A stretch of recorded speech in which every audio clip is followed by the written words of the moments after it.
You are standing in the kitchen, fully narrating your entire day to your dog, explaining in complete detail why you are annoyed at a coworker, pausing occasionally as though waiting for a response, and somewhere in your rational mind you know perfectly well this animal understands maybe 3 words of what you are saying, and yet you keep going anyway, genuinely, with real feeling, as though this conversation is actually landing.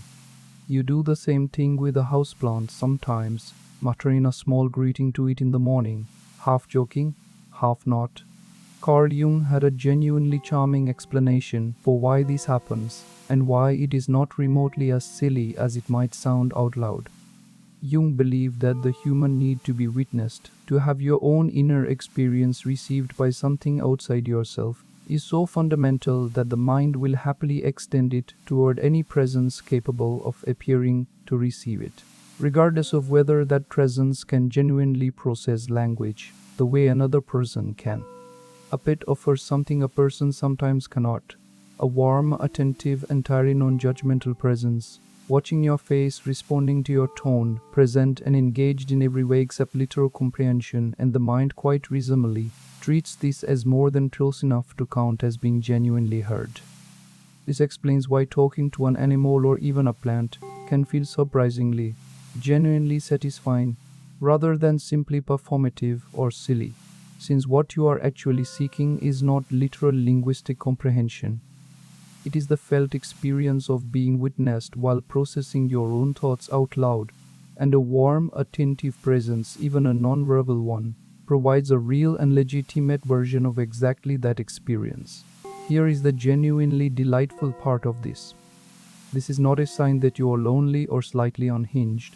It is one of the oldest and most universal human habits there is, and it works because the actual value was never really about the listener understanding the words. It was about having a warm, attentive presence nearby while you sorted through your own thinking out loud, something dogs in particular have clearly mastered, offering full body attention and zero judgment, which frankly beats a lot of human conversations on both counts. There is one small, genuinely useful thing this insight reveals. If narrating your day to a pet or a plant genuinely helps you process and think clearly, that is real, legitimate value, worth continuing without embarrassment.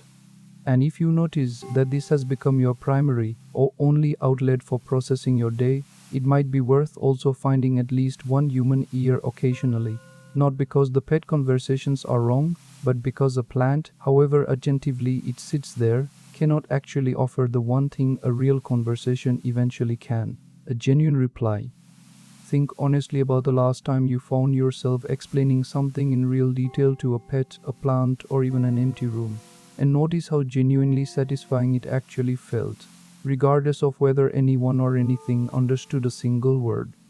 Right below the single word for who or what gets the most detailed version of your day.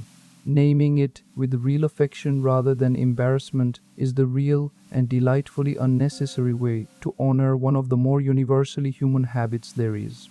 Because talking to your pet like it understands every word was never, according to Carl Jung's understanding, a sign that something is slightly off with you. It was your very ordinary, very human need to be witnessed, finding a warm and willing audience exactly where it happened to be available.